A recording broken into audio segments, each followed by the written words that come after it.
Pati DepEd, may terorista. First quarter, 9 million. Second quarter, 9 million. Third quarter, 9 million. Fourth quarter, 9 million.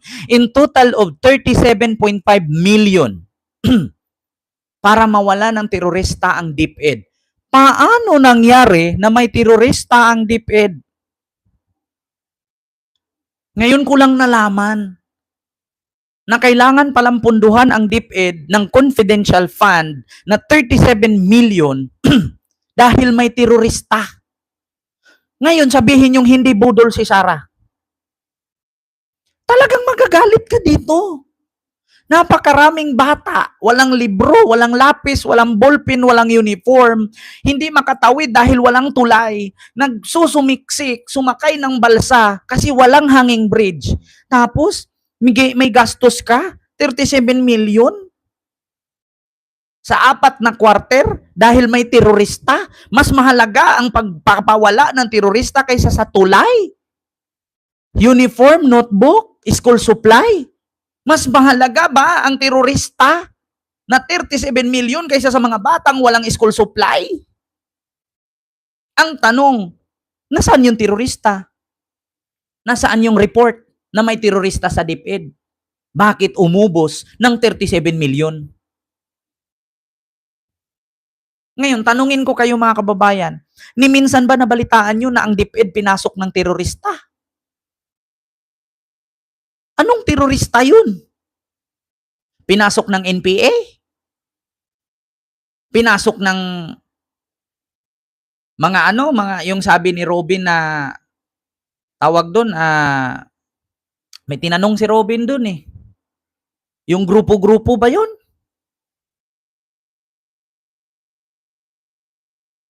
Gagastusan mo ng 37.5 million dahil may terorista sa DepEd? Asan yung report na may terorista?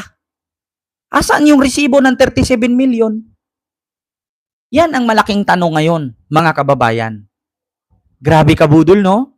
Ewan ko kung paano isagutin ni Sara yan. Pesos. For the second quarter For the second quarter, 9.3 million pesos.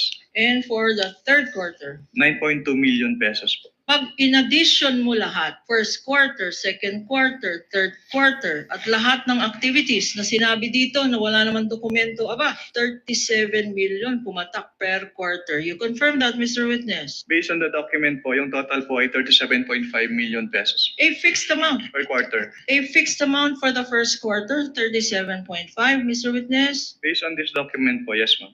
Ano naman ang dokumentong sinabmit ng DepEd para patunayan na tunay?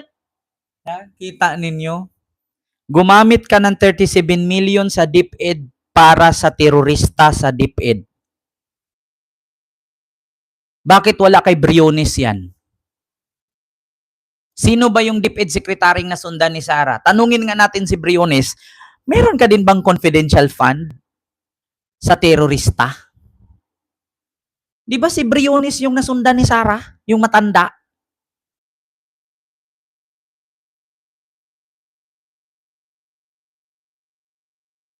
Paano i-explain? Asan yung report ngayon yan?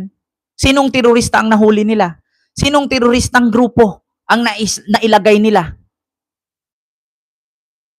Buhay pa si Briones.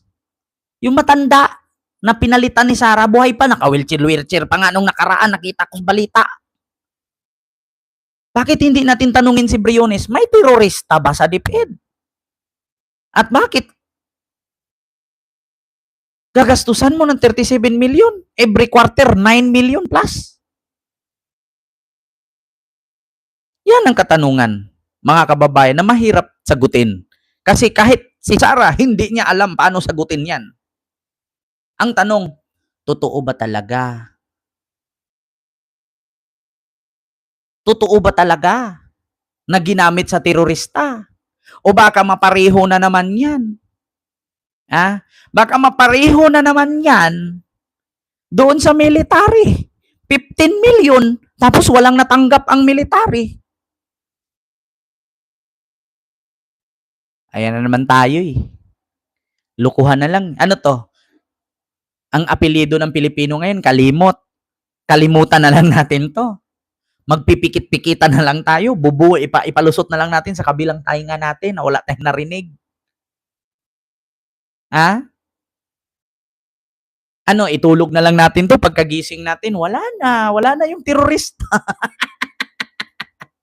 Ano, mga DDS, ano, itutulog-tulog na lang natin to. Sabihin na lang natin, ikalimot mo na, narinig mo siya, pagdilat sa umaga ang mata. Ang terorista niya, 37 million halaga, kalimutan mo na lang siya. Kalimutan mo na may terorista sa DepEd ni Sara, 37 million ang halaga. Pagising sa umaga, kalimutan mo na siya. Ang 37 million mo ay goodbye na. Ay, gusto. Ginoo ko, mga kababayan. Na, mao naman dayon na. Diyos ko. Eto, yung sunod, mga kababayan. Ano yan, Kent? Nako. Dahil dyan, mga kababayan, dahil dito, mga kababayan, sa mga kaututan, kasinungalingan, pambubudol, pang-i-scam ni Sara Duterte ayon kay Lorna Kapunan, alam nyo ba, 4 sa 10 Pilipino ayon sa Okta Research. Sasabihin na naman to ng mga DDS, huwag kang maniwala dyan sa Okta Research. Bakit? Bayad yan. Pero nung nakaraan, ang taas ng ratings ni Sara. According sa Okta, mabuhay! Mabuhay si Inday! Tapos ngayon, 4 sa 10 Pilipino, naniniwala na bribery ang pinakamabigat na kaso ni Sara sa impeachment. Ito na, mga kababayan. Puntahan natin. Ito na, ayon sa Okta Research, Diyos mio Marimar.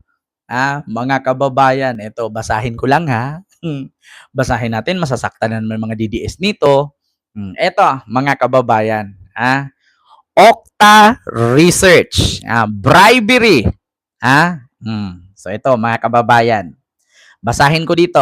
Sa PTV, galing sa PTV ito. Ano ang pinakamabigat na impeachment charge kay BP Sara?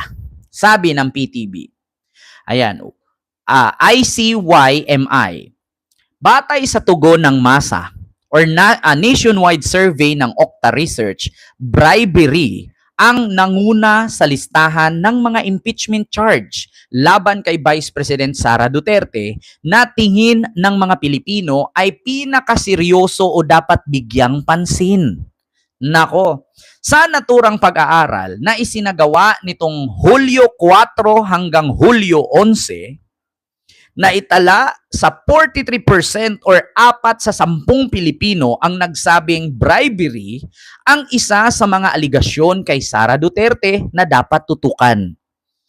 Pangalawa, sinundan ito ng misuse of confidential funds na 28%, unexplained wealth na 10%, grave threat na 10%, nasa 8% ang nagsabing hindi nila alam o hindi pa nakapagpasya sa mga nagbigay na paksa. So kita nyo mga kababayan, 43% or 4 sa mga Pilipino ang nagsabi na ano nga ba ang bribery? So ito po mga kababayan, ang bribery po, ito po yung panunuhol, pag-abuse ng power, yung pamimeke, yung pagbigay, yung mga regalo, panunuhol, pamimeke, pamimigay-migay, ginamit sa hindi tama. Yan yung bribery. Or ginamit yung kapangyarihan. Vice President ako. Walang makakapigil sa akin. Sabi ni Hanilit, walang bangag na makapigil. Ganun yun mga kababayan. Bribery. 4 sa 10 Pilipino ang naniniwala na bribery ang pinakamabigat na charges kay Sara. Naku po, mga kababayan, bribery. Ayan, resibo pa more. Ay, naku talaga, mga kababayan. Wala na talagang pag-asa, mga kababayan, yung ating bansa kung puro na lang ganyan, patortor using the stolen money. Nag-confidential siya, may patortor-tortor pa. Pagkabukas ay kalimutan mo na. Ang 120 million inubos sa 11 days. Pagising sa umaga, kalimutan mo na. Mga DDS, pikit mata, bingi sila. Nakita na nilang kabulastugan ni Sara. Pero ang laging sabi, sa 2028 magkita ta. Pilipinas, Duterte pa rin. Puking ina nila, mga bobo sila. Hinampas na ng katotohanan, bulag pala. Giahak. Yun lang ha, mga kababayan, ayaw ko nang habaan. Sabi ko nga sa inyo, ang mga narcissist. Alam niyo yung mga narcissist? Yun yung kahit nag-explain ka na ng explain, mga kababayan, kahit explain ka ng explain, hindi sila maniniwala sa iyo. Bakit? Ang hirap nilang paniwalaan, paliwanagan kasi bobo nga sila, mga narcissist 'yan. O kaya yung mga DDS para para medyo social, tawagin na lang nating narcissist. Hindi na sila bobo ha, kasi masakit yung bobo, tanga, inutil, uto-uto, mga mahihirap, mga patay gutom, mga manyak, dugyot. Wag na natin silang tawagin ganyan. Ang tawag natin sa kanila ay narcissist. Yan yung hinampas mo na ng katotohanan, pabulag-bulag pa sila. Bandang huli pag binaha ay okay ra. Ang yaman ni Sara, binaha ang nasakupan niya. Ang sabi nila ay okay ra. Singapore nga daw Singapore. Yan yun, mga narcissist. Yan yun, mga kababayan. Simula ngayon, para sosyal, ang tawag sa mga DDS ay narcissist. Ang hirap paliwanagan, ang hirap sabihan, hindi nakikinig, kasi bobo sila. Yan ang ibig sabihin ng narcissist. Diba? Tapos, kapag sinabihan mo, papatayin ka, hahamunin ka, susuntukin ka, hahabulin ka, hahanapin ka, sisiraan ka, tapos personalin ka, kasi narcissist nga sila. Diba? Yun po yun, mga kababayan. Huwag kayo magalit mga DDS ha. Tanggapin nyo, social yan, narcissist. So yun po yun, mga kababayan. Maraming salamat and see you tomorrow. God bless. Thank you. And bye-bye. Maraming salamat po sa inyong lahat. Magandang gabi. Ma'am Nini TV, Sir Kenry, hello po.